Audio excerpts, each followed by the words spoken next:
Assalamualaikum warahmatullahi wabarakatuh. Perkenalkan, nama saya Mutia Ambarani dengan NPM 2413053110. Di sini saya akan menjelaskan tentang fungsi dari alat peraga yang sudah saya buat. Di sini ada sistem syaraf. Nah, sebelumnya sel syaraf itu apa sih? Nah, sel syaraf adalah sel yang menghantarkan arus listrik atau impuls ke tubuh kita, di mana otak kita itu terdiri atas sekitar 86 miliar sel saraf yang bekerja sama dalam menghantarkan atau menerima rangsang atau impuls dari otak ke seluruh tubuh yang lainnya. Oke, jadi di sini sudah ada sel saraf, bagian-bagian dari sel saraf. Nah, di sini saya akan menjelaskan fungsi dan cara kerja dari sel saraf tersebut. Yang pertama itu ada dendrit, di mana dendrit ini merupakan serabut saraf yang pendek berfungsi sebagai penerima impuls. Jadi yang bercabang ini merupakan dendrit. Kemudian yang kedua ada akson. Akson ini merupakan serabut saraf yang panjang. Nih, jadi dari sini sampai sini merupakan akson. Nah, akson ini bertanggung jawab dalam transmisi impuls listrik dari satu sel saraf ke sel saraf lainnya menuju organ tubuh lainnya. Nah, selanjutnya yang ketiga ada nukleus. Nah, nukleus ini merupakan inti sel, di mana di dalamnya ini merupakan material genetik yang mengatur pertumbuhan dan perkembangan sisi sel saraf. Nah, yang keempat terdapat badan sel. Nah, badan sel ini berfungsi untuk meneruskan rangsangan dari dendrit ke akson. Nah, selanjutnya yang kelima itu ada sel Schwann.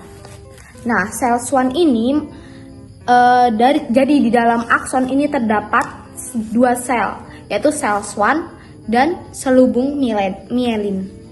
Nah, jadi sel Schwann ini merupakan sel yang diselubungi oleh selaput mielin.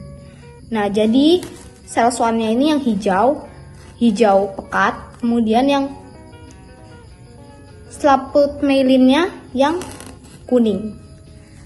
Nah, jadi yang ke-6 itu ada nodus Ranvier. Nah, nodus Ranvier itu apa sih? Nodus Ranvier ini yang warna hijau daun. Ini merupakan bagian yang tidak diselubungi oleh selaput mielin. Fungsinya apa? Fungsinya itu untuk mempercepat reaksinya supaya cepat sampai ke ujung akson. Oke, yang ke-5 itu ada yang ke-7 ada ujung akson, di mana ujung akson ini berfungsi untuk menyambungkan dari satu sel saraf ke sel saraf lainnya gitu. Jadi bagaimana sih jalannya impuls ini dari awal hingga akhir? Nah, saya akan menjelaskan jalannya impuls dari awal hingga akhir.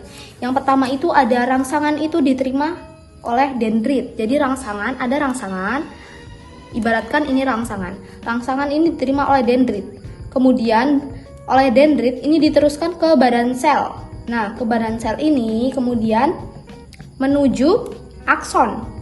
Menuju akson yang akan diteruskan ke ujung sel.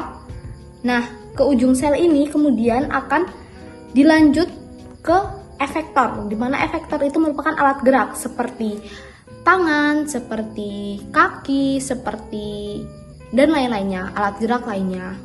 Nah, jadi alat tubuh kita bisa bergerak itu karena tadi ada rangsangan dari impuls yang tadi itu. Jadi, fungsi keseluruhan dari jaringan syaraf ini itu merupakan yang pertama itu untuk mengkoordinir tubuh, yang kedua untuk menghantarkan impuls yang berasal dari rangsang tadi. Selanjutnya yang ketiga itu memberi jawaban atau respon yang tepat ke organ-organ efektor seperti tangan, kaki, dan organ efektor lainnya. Sekian dari saya. Wassalamualaikum warahmatullahi wabarakatuh.